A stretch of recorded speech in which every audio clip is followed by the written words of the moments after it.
We are honored to have Dr. Evan Adams joining us. I've known Evan for a number of years, going back to the medical services branch days when Evan was a role model. When they had that program, Evan was one of the role models for British Columbia. We had a number of them. So I had the honor of driving Evan back. You probably forgot, but I drove you back from Harrison Hot Springs. We had a workshop or something out there, and a number of the role models were asked to come out there, and you were one of them. So I drove you back, and that's where I got to know you more.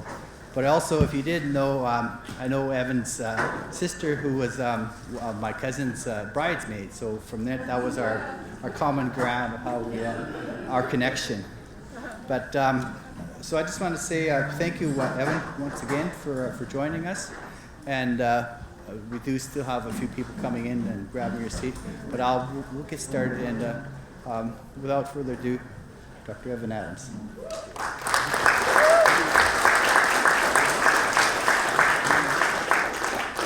Great. Oh, great.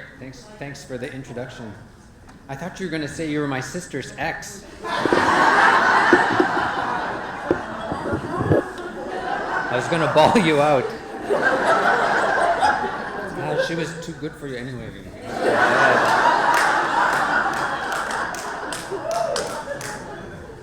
Could have been family.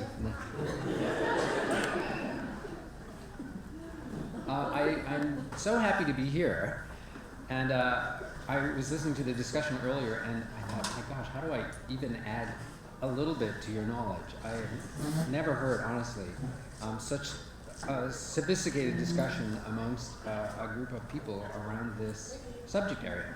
I'm really quite used to beginners.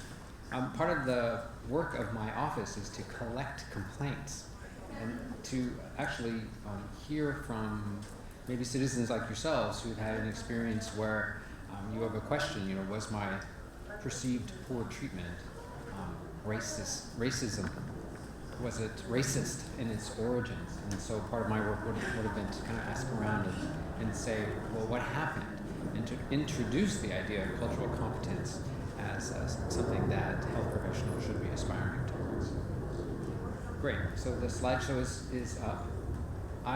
My name is Tlesla 2 Evan Adams, and I'm so very honored to be here in Si'ilk territory. It's unbelievably gorgeous here, and I have sons nearby in Vernon, and I come through this beautiful land a lot, and it always makes me happy.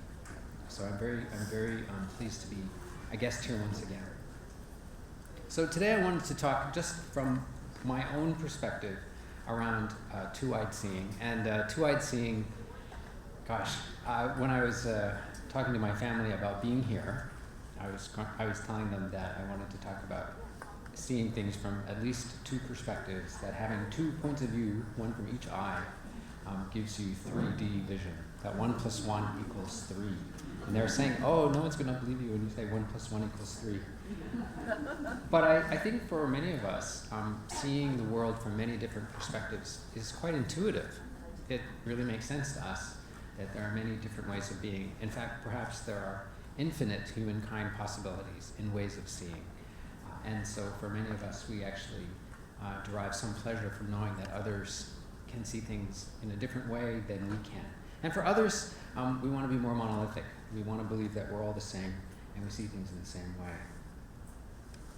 This is a picture of my great-grandfather, Charlie Adams. He was from Comox and came to Slammin after the smallpox epidemic of 1862, which wiped out our village of Comox. And we just recently rediscovered him again. We were doing some genealogical research and discovered Charlie Adams. And this is a picture of him from 1930, when he was admitted to Essendale, which was a mental institution. He had senile dementia. He was dementing. He was getting older. And they put him into a mental institution because back then the care wasn't really great. And they would put depressed moms and suicidal teenagers and psychotic persons and criminally insane all together with people who were dementing. And it was noted when he was admitted that he had been born in 1860. He was 70 years old in 1930. He had scars all over his body, and he was perfectly blind. He's alive in this photo. I know it looks like a dead photo, but it's not. He's alive, but he's blind. And from that, I realized from his birth date and where he was born that he had survived smallpox. So this is my great-grandfather, survivor of smallpox, born in 1860, survived the smallpox epidemic of 1862, which killed a third of our people. It raged from San Francisco to Alaska, killing a third of our population in 3 months. This horrendous event, which very little of us know much about at all, but that I learned in the course of my public health training. And lo and behold, here's one of my family members. And he used to actually be a woodcutter. Even though he was blind, they would lead him in the bush, and he would find a tree and cut it down. And that was his occupation. And he lived in our village, Tla'amin. And this is an island in my community called Ayus, or Savory Island. And if you cut the island along its spine, the north side, or on your right, that part of the island is cut into 4,000 postage-side stamp pieces of real estate on beautiful beaches. And the other half is still within our territorial possession, and it's completely undeveloped. This is an island. It has a very fragile water table, and the water is always running low. And our people have very purposely never developed it, even though we've had offers to, say, mine the sand for silica for sale, that we would dig up our beautiful island and sell it for its sand, and some other attempts, but we've left it undeveloped. And for me, it's a symbol of many things. Which side of the island would you like to be on? The overdeveloped side or the underdeveloped side? The pristine side or the side that has huge human occupation? And do the two sides of the island live together, or are they two solitudes? Do the white people on the north side interact with the First Nations people on the south side? And do they work together? And do they have respect and honor between them? Or is there animosity? This is a reminder to me. This is an elder from our home, a very beautiful soul. She never went to residential school. Her mother said, her mother said, the Creator gave me children to raise. I didn't like the idea of someone doing it for me. And she was kept in the bush on the run from the Indian agent. And I asked her, I said, what was your life like before school? And she said, and this is verbatim, she said, we had nothing to do. Sorry, remembering her. She said, we had nothing to do but help the people. And her education was going out and doing whatever needed doing. She would cut wood or bring water. She would look after children. She would even help deliver babies. If that was the work of the day, that's where she would go. And this idea of service is a very strong one at home, to help others. So who are Indigenous people? It's actually not a very difficult concept at all. The United Nations estimates almost 400 million Indigenous peoples, or original peoples, living in over 70 countries on every continent, including, of course, the Americas, and the United States and Canada, Hawaii, all the way to Alaska, and in Asia, in Vietnam, in India, and Japan, and in Europe, amongst the Samis and other peoples, in Africa, of course. In South Africa, for instance, there are the San people. I'm trying to remember the other indigenous group in South Africa. But there are many indigenous peoples everywhere, and so the concept of original peoples being moved for waves of migration is not new, and it's actually not difficult. And the fact that we have indigenous roots, that this was not terra nullius, for me is not hard to integrate. But indigenous peoples all over the world have some similarities, and it's very simple to kind of try and describe them. The United Nations tries to describe them. So for instance, we have strong ties to our territories and to our, what we call natural resources. This is a very sacred place in a First Nations in British Columbia, which is very highly protected now. This sacred tree was cut down by a very misguided, what should I call it, rogue, who was trying to make a point and cut down a sacred tree. And the good news is that this sacred site is still sacred, and there's a renewal of this tree in some way, shape, or form. But the idea of sacred space and the idea of territories where we find attachment and where we have been for a long time are crucial to us. In my language, the word for tree is jeje, which is the same word as for cousin. And so when you go into the forest and you see jeje, the feeling is very warm, a warm feeling, as if the trees in the forest are people and your family. It's very different than if you say tree, which some people consider inanimate, something you can cut down and you can actually sell its body. And I hadn't realized how far Western thinking was until recently. My father was 78, he wanted to bring all his grandsons together so they could hunt. And my father said, our culture is our culture. You can't make it up as you go along. You actually have to stop and learn it. And when it comes to hunting, we don't need another useless boy who can't go out into his own territory with confidence, with local indigenous knowledge about how to live. Those boys must come and they must learn to hunt. So I told their moms, their mom lives near here, she's a teacher, and she said, your 78-year-old father wants to take my beautiful sons into the forest in weather with knives and guns. Someone's going to die. So I won't allow them. I'm their mother. I decide. And almost that whole paragraph, I was just reeling, utterly reeling, that kind of pronouncement would come from someone whom I loved, and clearly had no concept of why we would be in our territories and why young men must, they have an imperative to be on the land and hear from their fathers and grandfathers. We're still sorting it out in a culturally safe way. No one's getting hurt, I hope. You can see I'm a little bit still working it out. Cultural safety is, you gotta work it out. Indigenous peoples often form non-dominant groups of society. Self-determination is the right, on a personal level, the right of the individual to determine their own course without interference from other individuals. At a political level, the right of a nation to determine their own course without interference from other nations. And we as Indigenous peoples have often had interference, and the taking of our children into residential school, very highly typifies the kinds of intrusions that were considered normal but were utterly disastrous. And I'm sure for all of you, incomprehensible. How could someone come and take your children?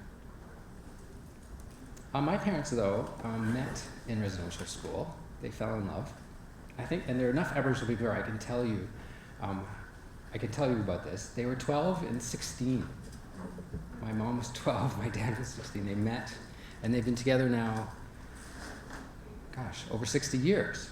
But we went to the residential school event in Vancouver, and my parents agreed finally, and my mother's never talked about residential school. They would give their statements. Of course, the TRC, and I never fail in reminding people, the TRC is an investigation of state-sanctioned human rights abuses against children. Human rights abuses against children. So we sat together. My mother was sad, deeply sad. But we went to Mission, where she went to school. And her first thing was, I found love here.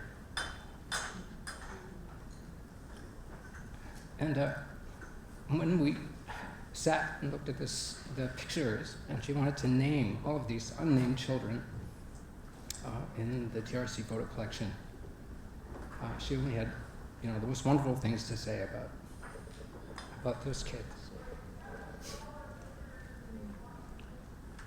When I was a kid, I could read a book and remember, which was a ridiculous talent. And I mean talent just from the definition of talent. It's something innate. It was like being short, thank you, or being short-sighted. It just was something that happened, and I could take no credit for it at all.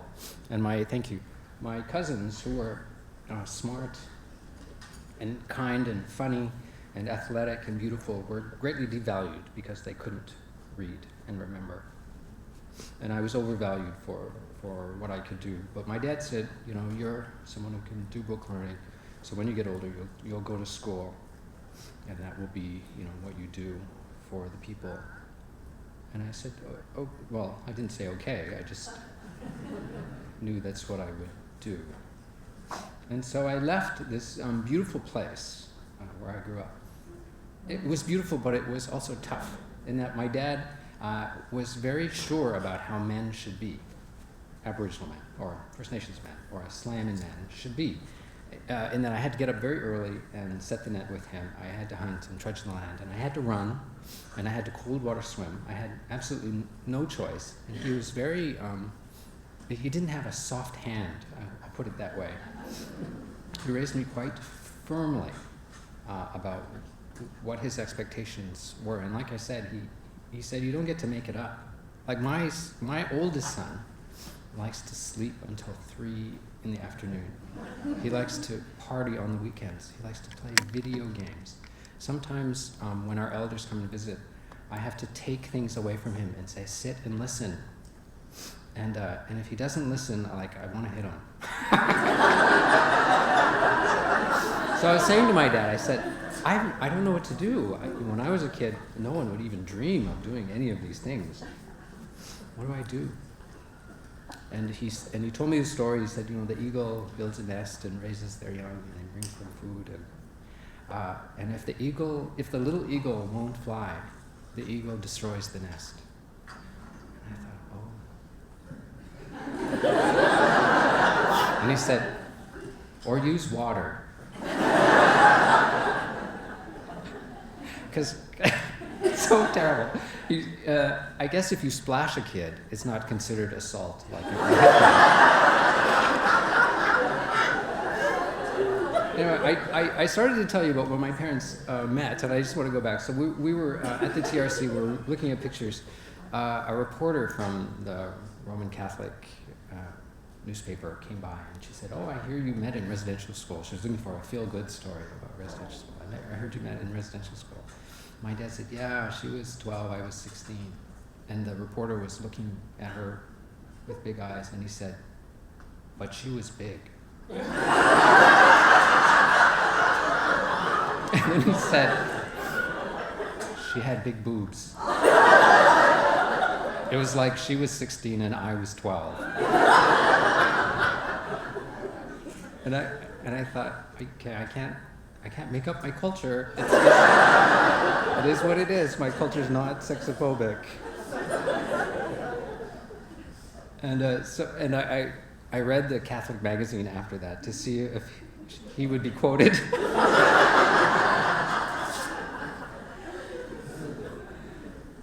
And it was a completely respectable article.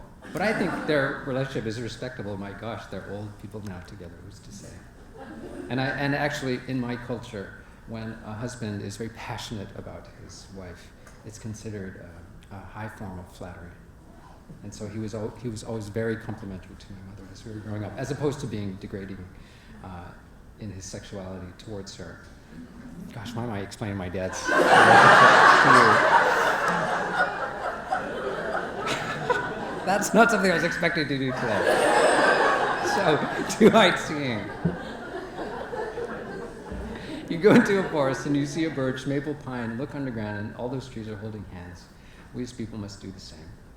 And two-eyed seeing is a gift of multiple perspectives, treasured by many of us. And just so it's not a downer, and luckily you seem ready to laugh, so that's really makes me happy. I like to put it just in another way. Here's a cartoon, non-white babies now outnumber white babies in America for the first time, and the elder says, second.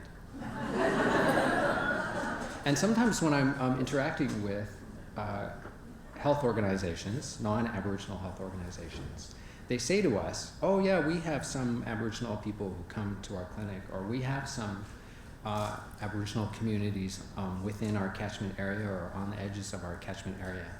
And I say, from our point of view, we have territories where there are healthcare workers whom we would like to move closer to us. And it's actually really helpful to place it that way. And I hope your university, and it sounds like they do, acknowledges that they're within a territory as opposed to there are Aboriginal people nearby. Oh, I can't believe I didn't turn off my phone. Sorry. It's my dad. His ears are ringing. Or it's my mom even.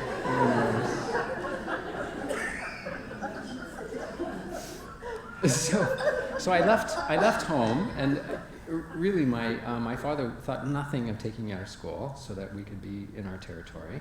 And he saw the other boys around me, and he knew that they weren't rich, that for many of them they were poor. Those boys were left home to watch TV, to be lazy and still, to not learn, to not hear, to not be in the far reaches of their territory. And he didn't want that for us. So he knew about school, and he was actually happy to buck the system. Remember, he had been to residential school, and he said, get an education, absolutely. And one of my cousins here who helped me with my education is here, and it's so nice to see you. But in our community, we made a very, very strong attempt to educate our young people starting very early on. We had lots of people with degrees starting in the 60s and 70s. And so people ask us all the time, how'd you do it? And I say, well, we've actually been working on that for a long time. But our educational aspirations are not just in Western education. I went to a private school. I went to a private boys' school. My mother cried when I went. She said, are you going to something like a residential school where you'll be imprisoned and terribly lonely? And my dad said, no, let him go. He's trying to better himself. That's literally what he said. He's trying to better himself.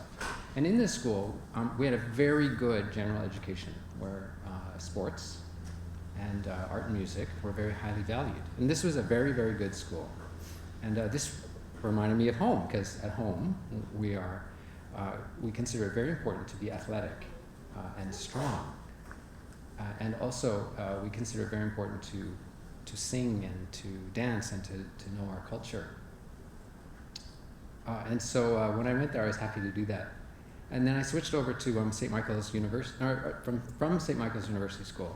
I went to Leslie Pearson College, and thank goodness I went there, and I have some of my lifelong friends here, Dr. Stockdale and Menya, who work here at this university. We started school together as teenagers over 30 years ago at this international school, and what was so lovely was that instead of facing contempt for my culture of origin, I actually had people be excited. They didn't just tolerate me, they were very interested. And that was a really lovely place to be as a First Nations person, to have people say, we're really keen to hear about how you grew up and where you're from. From there I went to Montreal, I went to McGill. I got second year status because we did the International Baccalaureate, grade 12 and 13. I was studying biochemistry, and I was walking down the street one day. A woman came up to me and she said, are you an actor? And I lied. I don't know why. I said, yeah. She said, come and audition for me tomorrow. So I said, okay, and I skipped class, and I went for an audition, and I was cast in a movie. I was playing the best friend of the lead. It was called Toby McTeague. So there's Yannick Bisson, who played Toby, and I played his best buddy, his tonto, Jacob. And it was, I went from being an undergraduate student who I felt like, I could die in the classroom and everyone would just step over my body and no one would care, to making $5,000 a week starring in a movie. And if you can star in a movie, I highly suggest you do it. It's pretty fun. Except, I thought I was pretty smart. I just turned 18. I thought I was pretty bright, and movies are, I'm hearing some ringing. Movies are actually pitched around between a grade 3 and a grade 8 literacy level. And remember, I was in university, and I would get lines like, Toby, we're going to get in trouble. And I thought, I can do this. and make a lot of money. It's fine. I can do this. But while I was on set, there was this one day I had to walk past camera backwards, like pulling a dog, and walk backwards past the camera. And I kept bumping the camera. And finally the cameraman said, "What is wrong with you? Why do you keep bumping into my equipment?" I thought, if I'm going to be an actor, I should get trained. And I could hear the banter around me, the other teenage actors. None of them wanted to train. They all wanted to be stars. They wanted to win awards with no training or skill or work whatsoever. And I thought, I know better than that. Let me get trained. So I went to a native theater school. I went to a native theater school. How absolutely wonderful to be given a space where I could sing songs and do our traditional dances and do Shakespeare. And for those of you who've had a chance to have an education that crosses over, you know what an absolute gift it is, even if it's a small program. And just as far as my study life, this is what studying and working for my theater certificate was like. It was really just an empty space. And when I look at how many thousands of doctors, literally thousands of doctors, who trained me, and how expensive it was to train me as a physician, and how little effort it took to train me as a First Nations actor, I really just can't compare. So, I worked as an actor for a long time. I worked in a show with this really wonderful Canadian actress who was playing Lear. She was playing a dementing king who wanted to divide his kingdom amongst his daughters. And she was older herself. She kept forgetting her lines. Well, she would occasionally forget her lines. And I remember one of the critics saying, blah blah is fine in this role, except she's getting a bit old and a bit doddering and a bit fragile, and I couldn't hear her, and I could tell she was getting lost and dropping some of her lines, and really she should retire. I was quite offended, because you can't help where you come from. We would never tell an elder, "Oh, you're really kind of old and useless now, you should go, you suck." We would just never do that, ever. And I was quite angry for her. And I thought, that's what I have to look forward to as an elder actor. Finally, I'll just be turfed. And so I started to think about another career. My best friend was a doctor, and she said, "You could be a doctor, you're smart enough." I said, I'm kind of a bimbo starlet. I don't think so. But she had what we all should have, someone, she was someone who believed in me, and she said, "You should try." And then I did this movie called Smoke Signals, which I didn't think anyone would see. And, and it opened. It opened the same weekend as I started medical school in Calgary. And I really worked very hard at school and was completely distracted by what was happening around me. And I shot 40 shows while I was in medical school and residency. It was quite a time. But I just want to point out that in this film, I tried to use some of those skills that I got in theater school. For instance, we had to, when we were in school, learn to behave like the opposite gender. Like we're actually taught how to be our gender. We're dissuaded from being like the other gender when we're really little. And when I was a teenager, they said, as an actor, you should be able to portray everyone and everything. So for a week, the boys acted like girls and the girls acted like boys. And it was really quite interesting, because most of the boys were quite frightened. They really had trouble, because their sexism was so ingrained that they thought acting female or feminine was beneath them or less than, or it would compromise them in some way. And for the women, they would say, "Yeah, we know how to act like men," and they did. I don't know how, but it just seemed much more, it was much easier for them to take on a butchy male persona. But I remember I was really bad at it, and my teachers, and I was resisting it. I wasn't good at it. So she put me on a table in front of the class, and she said, "Okay, I'm going to give you the ultimate female experience. You're going to have a baby, And so she made me go through a labor. But I remember when I started, she said, okay, now push. So I went, oh. And she said, you're not giving birth to a peanut. And having delivered babies since then, I really know what it's like now. I think I do a better job of it. But when I did smoke signals, I was playing a woman. I'm playing an elder woman here in this film. I would pray that I could capture the spirit of those very beautiful elders that we know. And yeah, and so I can't watch it. Because the feeling of being the most beautiful elder woman in the world and watching Dad are completely different. And so it causes a real dissonance. And so I have a hard time watching what I was trying to do. But if you get a chance to ever see it again, you can watch me. I really am going for it. And I would literally pray. I consider the work quite holy.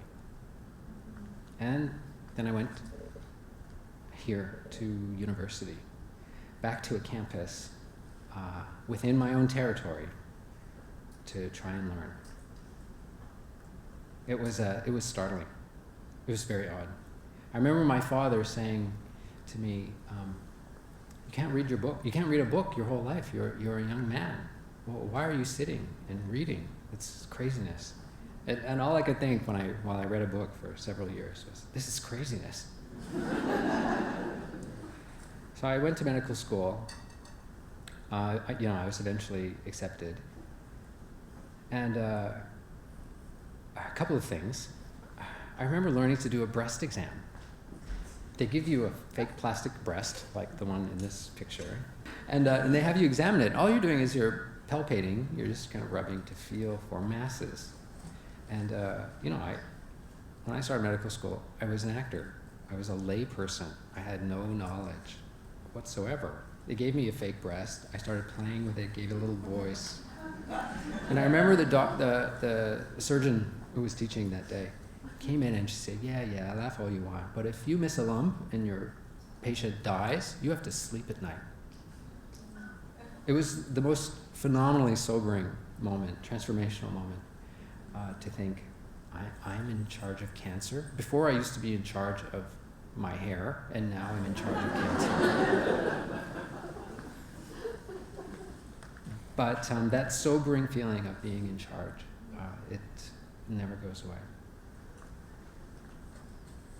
So I remember coming home, I was telling my elders, I said, oh my gosh, you should see this training I'm getting to work in medicine. I was telling her about being in Emerge, and that I had seen not one but 2 chest pains. There was a motor vehicle accident where there were 3 people who had been hurt, and they were in collars and complaining and asking for help. Someone had had a stroke, and there were a whole bunch of other patients who had little things going on that we had to attend to. And I was telling her about this, how crazy it was. And then I said, and there was an old lady with diarrhea. There was an old lady who asked me to get her a glass of water. Can you imagine? And she said, oh, maybe she thought you were there to help.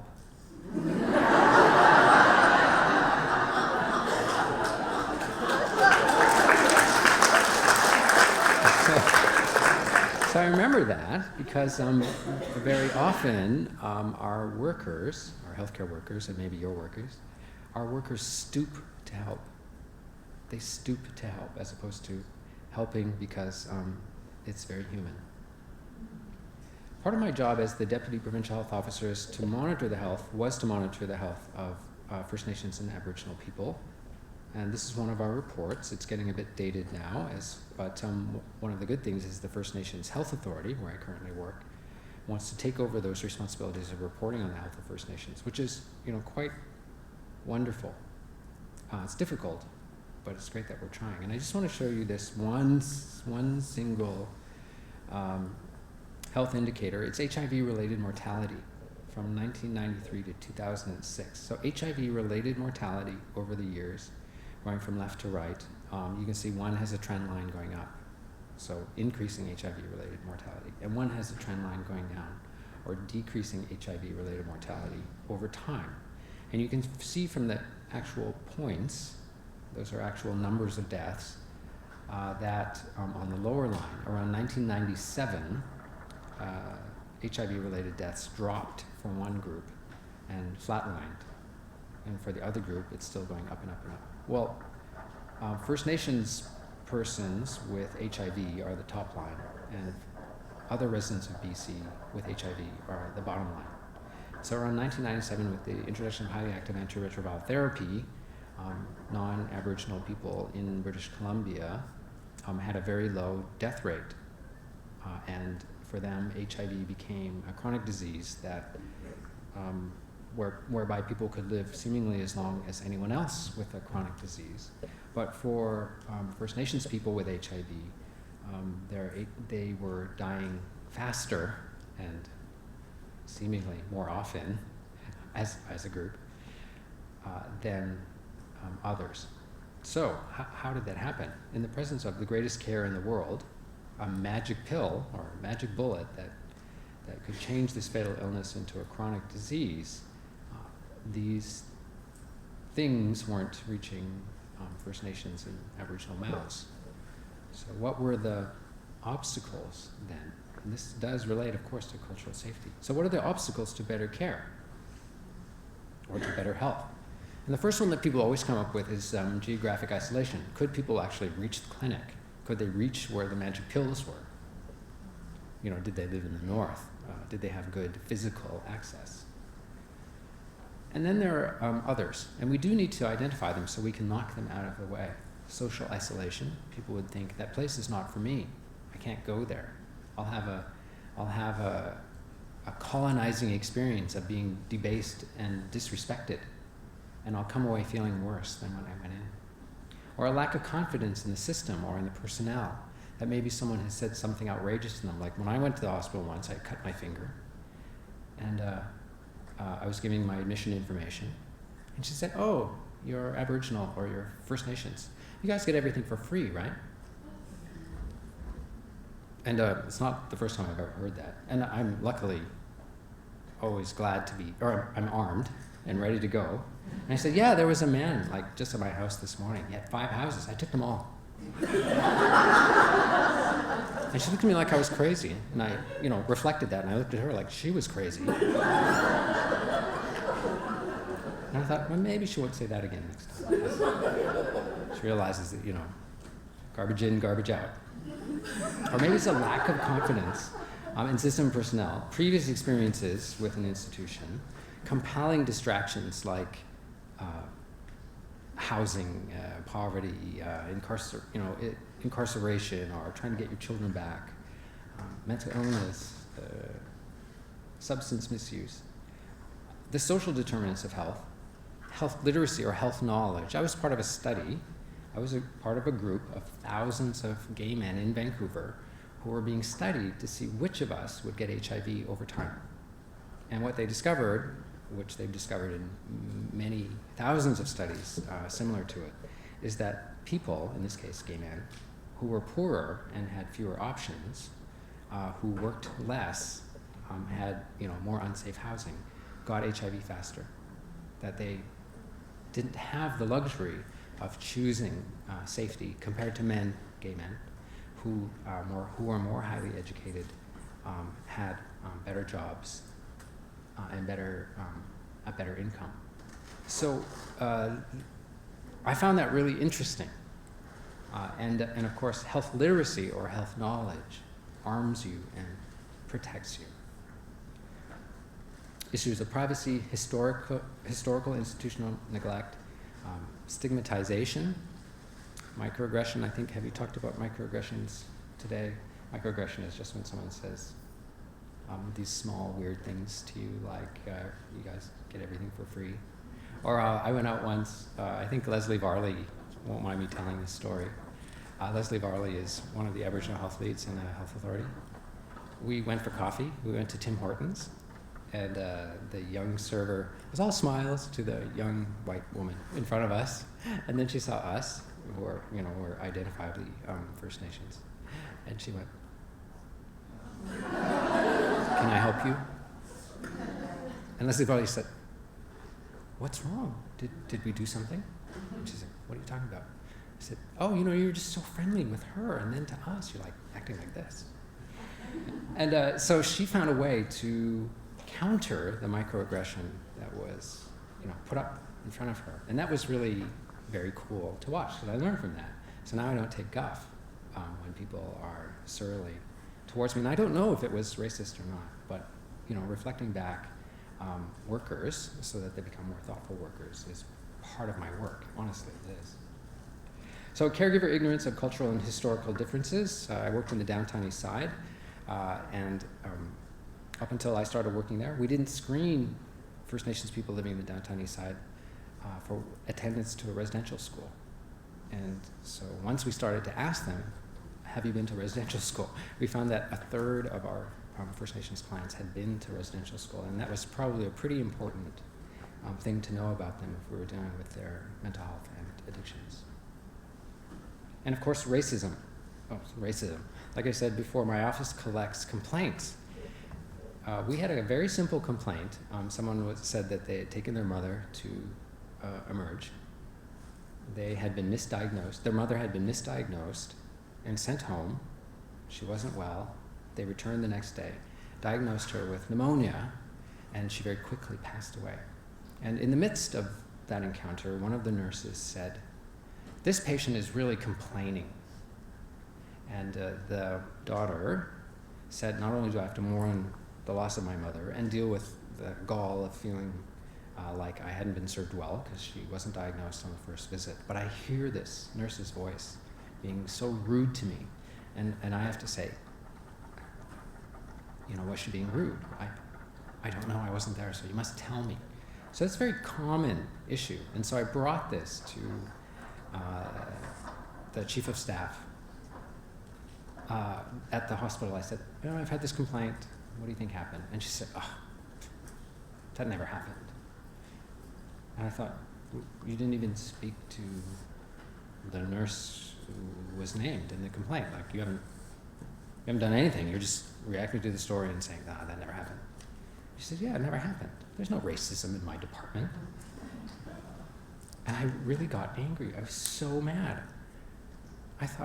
So I said out loud, and I really regret this, I said, "Do you know how ridiculous this is? You as a white worker and me as a First Nations man, you're telling me that racism doesn't exist in your department or in other places?"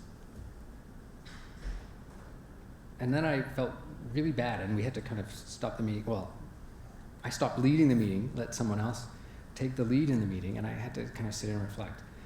What just happened? Am I allowed to bring up whiteness in a conversation with a white worker? Can I be aggressive in my response when someone says something as ridiculous as racism doesn't exist in my department, like what you're talking about must be part of your imagination, or someone lied to you? And I still haven't solved it, but it's important, I think, to have cases like that where we imagine racism as being real. We spend a lot of time with First Nations clients reminding them of their rights as patients. You have a right to be treated respectfully. This goes a long way. Lots of patients don't know that they can expect to be treated respectfully in the course of their care, and in a manner that is free from discrimination. That access to appropriate care, you should have access to appropriate care in a reasonable time frame. That access to spiritual, emotional, and psychological support throughout their care can be expected. You can request a second opinion. It is your right. Very often I've heard people say, "I wanted a second opinion, but the first doctor in charge of my care said that if I asked for a second opinion or pressed for a second opinion, it would affect my care with them, that they would fire me." And that the coordination of treatment with other forms of care can happen. So some of you might have heard of 2 First Nations girls with leukemias in Ontario who wanted to use traditional therapies, and they didn't want to have chemotherapy, and they wanted additional therapies like nutritional therapies in a US clinic. And one of the care teams, one of the hospital-based teams, sued to have one of the girls removed from their family so that they could force her into Western treatment. And that failed in the courtroom. They ruled against the institution and in favor of the family. She could stay with her family and she would get the kind of care that she was requesting. And one of those girls has since passed away, and one is in remission, as far as I know. She's still in remission. But I was very snooty, and I thought, oh, this would never happen in British Columbia, because we worked for a long time for understanding between ourselves, and First Nations people would know that they have a choice, or that they can have both, or that if they're going to go with one and not the other will stand by in case there's a change of mind. So, I'm telling you something that you already know, which is that Aboriginal people are at the bottom of almost every available index of socioeconomic well-being. We used to own everything, and now we own practically nothing. I say that to be very pointed. But this report of the Royal Commission was used in a custody battle between an Aboriginal and non-Aboriginal parent. The non-Aboriginal parent said, here it is in black and white, just look at the report of the Royal Commission on Aboriginal Peoples. It says that reserves are unfit places for children, and thus you must award this child to the custody of a non-Aboriginal parent. And that tells us that our stories of Aboriginal insufficiency, that reductionist look, is often not helpful.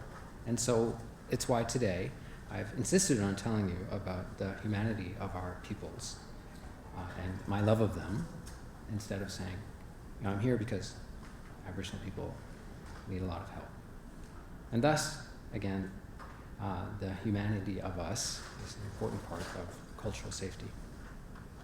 If you ask people what makes you well, I thought people would say, oh, it's access to doctors. I used to think that doctors were the center of the universe.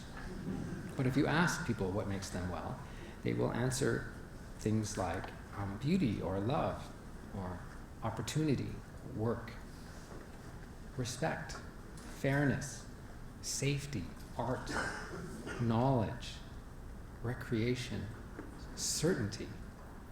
These are ideas that are quite large and may or may not involve the health system. So at the First Nations Health Authority, we asked our First Nations members, what makes you well? And they've described to us that their traditional approaches, that the way they grew up and the knowledge that they inherited that were given to them as children was important to them. They didn't want to leave it behind in order to participate in a Western health system. And they told us that mind, body, and spirit were connected, and they wanted to deal with all of those as health issues, not just their bodies. And so who are we to argue with what the clients want? And we said, all right. And so we have a more holistic approach, not because it's a ridiculously romantic notion of Aboriginal peoples, but because it's really what they've asked for in their healthcare system. And we deliver that healthcare, so we're going there. The social determinants of Indigenous health are the same as other lists of social determinants of health. It includes poverty, education, and housing, but also includes the idea of self-determination, culture and language, the environment, gender and gender roles, and family and child welfare. And in looking at each of these, I don't have time to go through the whole list, but I did want to talk about the environment, because for us, the environment is everything. The environment is the entire external world outside of ourselves. It's where we work, it's where we learn, it's where we love, it's our traditional territories that we've had for thousands of years. It's very beautiful, it gives us life, it gives us money, it houses our families. And so the idea of the environment and relationality or interconnectedness with the environment, and looking at the ideas of culture, land and food, health and, say, restoration, or health and health protection, and humanity and community, are just some thoughts that I just wanted to float out there as being really central, core ideas to First Nations people and their holistic look at the world around them. I keep this graphic by my desk. It's what are we doing as a health organization, the First Nations Health Authority? We're building communities. We don't just provide a care system, we are building communities. And that's what I try and ask for from my staff. They don't just deliver health care. They're meant to be leaders and sustain communities. I also ask for cultural humility, or a thoughtfulness from non-Aboriginal healthcare workers, so that they can interact in a thoughtful way with her clients. So just a very typical story. Grandma is sick. She's in a bed. Everyone's trying to be very quiet and careful with her. The nurse comes in. She's very busy banging things. She's taking blood pressures and reading the monitors and taking her notes. And she's being very loud. And the two are in collision. They say to her, "Can you please be quiet?" She says, "I'm just trying to do my job. I can't not do my job." And they agree to try and take each other's realities into consideration. Grandma needs care. The nurse should be able to work. However, the family's dealing with someone who is sick, whom they love, and she deserves some respect in that moment. And so they agree to work together. Just a reminder that diversity in the classroom is a completely valid expectation. I know in some of our institutions we think we're supposed to take those with the highest marks. That's an extremely reductionist view of who should be in the classroom. And having been rejected by UBC to go to medical school and having to leave the province in order to get a medical education and work with my people, I was pretty mad at the school in my territory that I couldn't train there. But UBC has since then graduated over 50 Aboriginal doctors, and they set a goal for themselves several years ago, and they've surpassed it, including my cousin here, Dr. Kelsey Louie from Slam. He's my third cousin to get a medical doctorate. So diversity, it's in all of us. At the First Nations Health Authority, we look at issues of governance. Who's in charge of health? Who's in charge of what? Who has a say in how the health system unfurls in front of us? And so we talk about being in charge as in the province is the lead in cancer care. They're really great at cancer through the BC Cancer Agency. First Nations people are really great at looking after grandma in communities. Local care is the best care. We don't need to apply to Ottawa to care for our loved ones at home. But what about in the areas in between? And so we spend a lot of time talking about who's in charge of what, who has a say in what, who's the boss of what. And I just remember this story. We were talking about the return of infant bodies to First Nations families. And we were talking to the chief coroner. The chief coroner said, you know, by law, by the Coroner's Act, I am allowed to keep an infant body for a reasonable amount of time, up to 2 months. And I'm allowed to remove parts of that body for dissection. I can keep them from being buried and keep them in my laboratory in perpetuity. They will eventually be, those samples will be destroyed over a certain period of time, but I am allowed to do these things to your babies. And the chief said, we know you think you're in charge, but we think those are our babies. Those are our families. And it just completely crystallized for me why First Nations people completely and utterly say, yeah, we're in charge of ourselves. You have to give us room to make decisions about ourselves. We must participate in the system. You don't always do what you want with our babies and our bodies. Dr. Kamara Jones talks about red flowers versus pink flowers in that a gardener notices that the red flowers flourish while the pink flowers languish. But she's forgotten her original decision to separate the seeds into two types of soil, one rich and one poor. And instead, she proclaims, I was right to prefer red over pink. And Dr. Kamara Jones believes we must set things right in the garden. And we, as people who work in this institution and who grow those flowers, must look after all the flowers. And how is your garden growing? All the flowers. Let's make things right here. I want to finish by saying I was looking after an elder once, and she was very sick, and I loved her very much. She was a woman I had known since I was a kid. She was in atrial fibrillation, a very rapid heartbeat that can degenerate into a fatal rhythm. The doctor who I was handing off to, because I was leaving, she came in at the end of my shift. He said, I need to send her to Vancouver to a cardiac care unit. I can't deal with her here in this small hospital.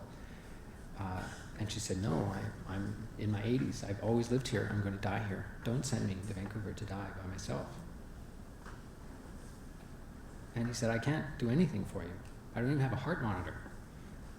I said, I'll I'll look after her. I'll be her heart monitor. I'll just put my hand on her pulse, and if anything changes in her rhythm, or if she goes into cardiac arrest or a fatal rhythm, I can react. There's a crash cart.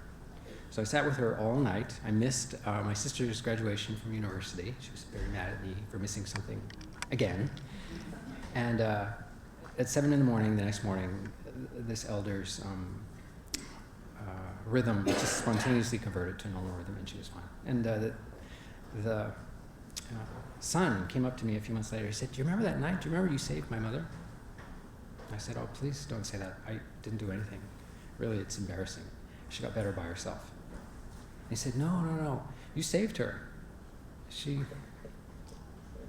didn't want to die on your watch. She didn't want to scare you to death and discourage you." And she reminded me that the point of all of this is not to be fancy, important professionals, but to be extraordinary human beings. And that is the point of all our teachings, to be the best human being that you can be. Thanks.